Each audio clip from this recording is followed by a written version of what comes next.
Тарынған апалар кімдер?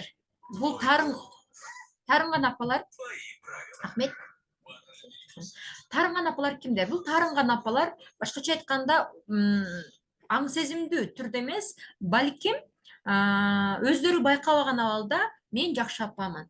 Мен агрессия көрсөтүп, бакырып, кыйкырбайм, мен унчукпай эле тарынып, сүйлөбөй коюп, унчукпай коюп, жолбосо барчары деп коюп эле балдарымды жазалап коем, туура кылып атамын, мен жакшы апамын деп ойлошу мүмкүн экен да. Бунун баары да балким ачык түрдө, балким подсознательно ушундай ойдо болушу мүмкүн экен. Экинчиден булар алсыз апа болот экен. Башкача айтканда,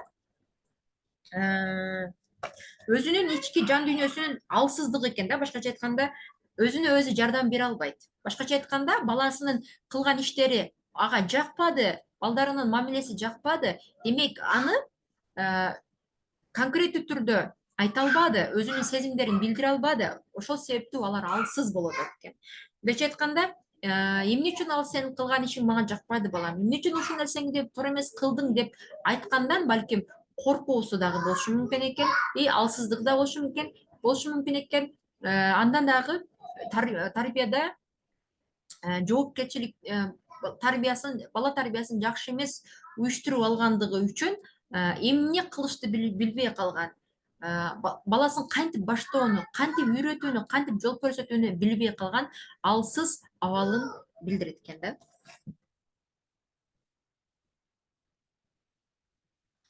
Бала тарбиясындагы жоопкерчилик, биздеги жоопкерчилик сөзсүз түрдө ата энелерде өзгөчө апаларда экен да. Демек биз бала тарбиясында тарынып, баланын жашына, баланын кичинекей абалына түшүүнүн ордуна биз чоң адам катары мамиле кылышыбыз керек экен. Бул баланын деңгээлине түшүп тарынуу, бул апанын психикалык жактан жетиле электигин дагы кабар берет экен. Андыктан балага тарынып калуунун ордуна, мисалы үчүн, кылганың мага жакпады, мен сен үчүн баарын жасап жүрсөм, сен үчүн баарына даяр болсом, сен үчүн күнү түн иштеп жүрсөм, сенин кылганың ушул, сен айткан сөзүң ушул деп тарынуунун ордуна апа сезимдерин так жана серьезно, мындайча айтканда, олуттуу түрдө айтып жеткирсе болот экен. Мисалы үчүн, кызым, эмне үчүн сен мындай кылдың? Бул кылганың сенин оюңча туурабы? Азыр менин ичимде кандай абалда маанайым жок экендигин билип атасыңбы?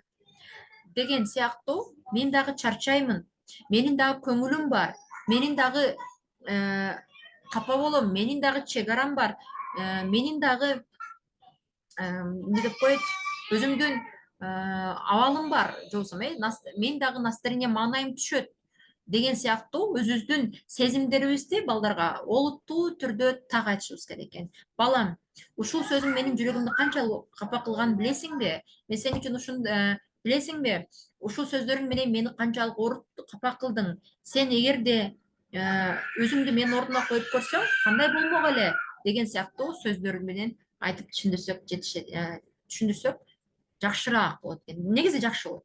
Андан кийин ошол эле сөздө биз сезимдерибизди так балдарга билдирип жаткан учурда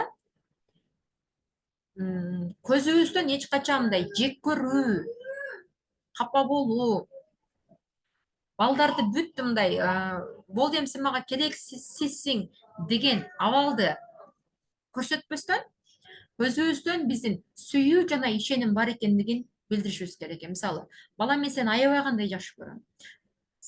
Бирок сен ушул аракетиң мени канчалык ачууландырып атканын түшүнсөң.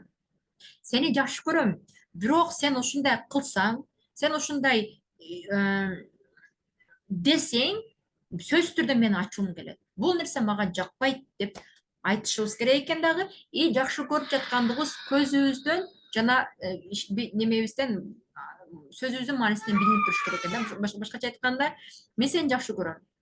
Эмнеге сен мындай кылбайт деп ишенем? Кантип ушундай кылышка жол бердиң? Мен сени ушундай акылдуу балам деп өстүрүп атпай белем. Сен акылдуу элең го. Сен баарын түшүнүп билип турат элең го. Мындай кадамга башыңа эмне болду? Эмне себептен? Ушул ишти эмне себептен жасап койдуң? Сен билип түшүнүп туруп деген сыяктуу сөздөр менен айтканыбызда, балдарда мен апам мени сүйөт, апам мага ишенет, болгону апам менен ушул иш аракетимди, ушул жасаган нерсемди же ушул сөзүмдү же ушул кылган жоруктарымды жактырбай атат. Демек ушул жоруктарымды, иш аракетимди, сөздөрүмдү айтпасам, апамдын көңүлүн оорутпайт экенмин, капа кылбайт экенмин деген ой калат. Биз ага сүйүү жана ишеним бербеген болсок, мени жактырбайт, мен жаман бала, мен түшүнүксүзмүн деген ойдо калып калат да. Демек биз ага сезимдерибизди так айтабыз жана сүйүү жана ишенимибизди билдирет экенбиз. Эгерде балдарыбыз кичинекей болгон болсо, аларга бир нече варианттарды сунуштап, мисалы үчүн балабыз капа кылып аткан болсо, кел, мындай кылбайбыз. Бул кылганың мага жакпайт. Бул туура эмес. Мындай кылып көрсөк кандай болот? Мындай кылып көрсөк кандай болот деп аларга кылган аракетин туура эместигин түшүндүрүп, туура жолдордун бир нече варианттарын же туура жолун көрсөтүп үйрөтүшүбүз керек экен да. Анткени кичине балдар булар жашоону үйрөнүүчү болгондуктан биз гана үйрөтөбүз. Ал эми өспүрүм балдарга дагы так ушундай сөздөр менен, достук мамиле менен балам ушул кылганың мага жакпайт деп айтабыз дагы. Ошол эле учурда өспүрүм балдардан кээ бир моменттерде кеңеш сурап койсок алар аябагандай сүйүнүшөт экен. Мисалы үчүн ар дайым эле өзүбүз кеңеш айта бербей, мен ушул адам же болбосо ушул жетекчим же болбосо ушул кошунам же болбосо ушул бирдемке таанышым, досум ушундай деп койду, ушундай капа кылып койду. Азыр мен көңүлүм ооруп турат, капа болуп турам, таарынып атам. Сен менин ордумда болгондо кандай кылмаксың?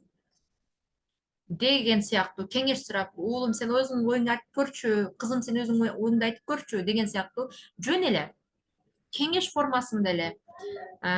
Эгерде сен апа болуп, мен кызым болуп ушундай кылган болгонунда кандай болмок эле деп кеңеш суроо маанисинде айткан болсок, балдар мындай башкачараак ой жүгүртүп, алар өспүрүм курактагылар өзүн чоң адам сезгиси келет да, андан сайын апам менен кеңеш сурап атат, мен чоң адам экенмин деген сезимдер менен балдарыбыз бизге жакшы мамиле жасап, ушул учурларда, ушундай мамилелерде, ушундай сөздөрдө, ушундай окуяларда апам таарынып калат экен деген ойлор жаралат экен. Эгерде сөзсүз түрдө үй бүлөдө уруштар болбой койбойт, болот. Түшүнбөстүктөр, ойлордун дал келбегени булар норма катары, норма негизи. Анткени адамдар баардыгы бирдей ойлонуп, бирдей түшүнүк менен жашашпайт.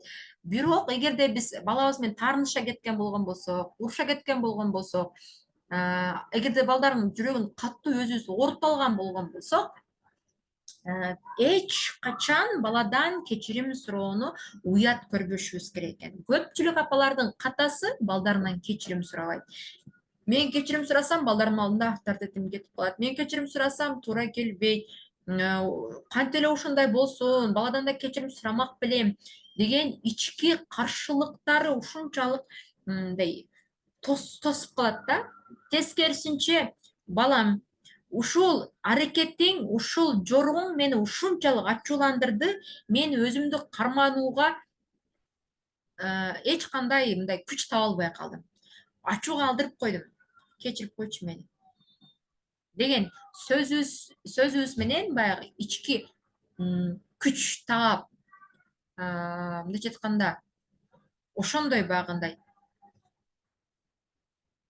таяныч, баягы жан дүйнөбүзгө таяныч таап, күч таап, кечирчи мени деп айта турган болгонубузда, тескерисинче эч качан балдардын алдында биздин кадырыбыз түшүп калбай, кайрадан ата энем дагы мени маанилүү экенимди багалайт экен. Ата энем дагы менин кадырымды сыйлайт экен. Ата энем дагы ката кетирет экен. Демек ката кетирүүгө болот турбайбы? Мен дагы буларды үй бүлө катары булардын арасында маанилүү, өзүмө ылайык аброюм, кадырым бар турбайбы деген түшүнүк болот экен. Кайрадан апа менен же болбосо ата эне менен баланын ортосунда бекем ишеним, бири-бирине болгон ысык, жакшы мамилелер түптөлөт экен. Кечирим суроонун айынан,чы. Демек, кечирим сураганды балдарга өзүбүз үлгү болуп, өзүбүз баш болуп үйрөтүшүбүз керек экен. Кечирим суроо бул эң бир күчтүү адамдардын адаты деп айтылат. кечирим сураганды балдарга үйрөтүп койсок, алар балким мектебинде, достордун арасында, кандайдыр бир коллективде бир чыр-чатактар, пикир-керишпестиктер болот да сөзсүз түрдө жашоодо. Ошол учурда дагы чын жүрөктөн мени кечирип койчу, мен ушундай болуп калдым деп сезимдерин айтып кечирим сураган адатты үйрөнгөн болсо, бул биз балабызга чыныгы эмоционалдык интеллектти үйрөткөн болот экенбиз. Балдарыбызга чыныгы адамгерчиликтин чоң улуу сапатын балдарыбызда калыптандырган болуп саналат экенбиз. Демек, балдарга кечирим суроону бул эң бир улуу, эң бир тарбиянын мыкты жолу деп да кабыл алышыбыз зарыл экен да. Андан ары балдардын укуктары. Балдар дагы ката кетиришет. Балдар дагы негатив эмоцияларын көрсөтөт. Балдар дагы маанайы жакшы болот, жаман болот. Алар эч качан мен маанайым жок болсо, мен жаман адам экенмин. Менин ачуулансам жаман бала болуп калат экенмин деп ойлобош керек экен. Алар робот эмес, алар дагы тирүү жан. Демек, тирүү адам болгондон кийин алар дагы мисалы үчүн башкалардын капак кылып калбайын дебестен өзүнүн сезимдерин, каалоолорун биринчи орунга коюп, мисалы үчүн жок деп айтып, жанындагы адамдардын дагы капа болуусуна, негатив эмоцияларын жашашына дагы мүмкүнчүлүк берет экен да. Башкача айтканда, өзүн күнөөлөгөн адамдар, жанында адамдар ыйлап аткан болсо, же кандайдыр бир нерсеге маанайы жок болгон болсо, бизге эч кандай мисалы үчүн тиешеси жок болсо дагы, өзүн күнөөлөгөн адамдар өздөрүнчө эле баягы кыжаалат болуп, тынчсызданып, анын ыйлап атканына, анын капа болуп атканына өзүн күнөөлөй берет. Менде ушул сезим бар болчу да. Менин жанымда кандайдыр бир адам башка эле себеп менен ыйлап атса дагы, мен анын алдында ыңгайсыз болуп кысыла берет болчумунчу. Демек, балдар тирүү адам катары маанайы жок болгонго, маанайы бар болгонго, маанайы жок болобу, бар болобу, кайсы учур болбосун өзүн кадимки адам сезгенге, булар дагы мисалы үчүн жашаганга, мындайча айтканда,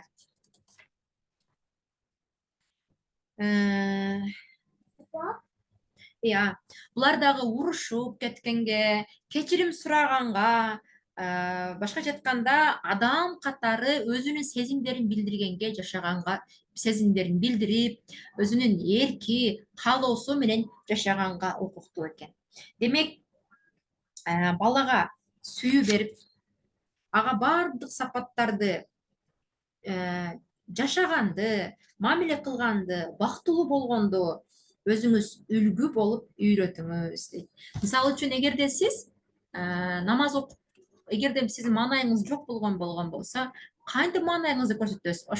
Ошолордон бери балдарга үйрөтүшүбүз керек экен. Мисалы үчүн, ата кандайдыр бир ишинде иш жүрүшпөй калган болсо, ал үйүндө бир айлап стресс болуп, төшөктө жатып ала бере турган болсо, демек ал жашоосундагы кайгыны ошентип өткөрө турган болсо, балдар дагы чоң жашоосунда, демек иши жүрүшпөй калса, же болбосо ишинен айдалып кеткен болсо, кандайдыр бир кайгылуу учурду ушинтип үйдө айлап төшөктө жатып калып өткөрүш керек экен деген ой менен жашап калышат экен.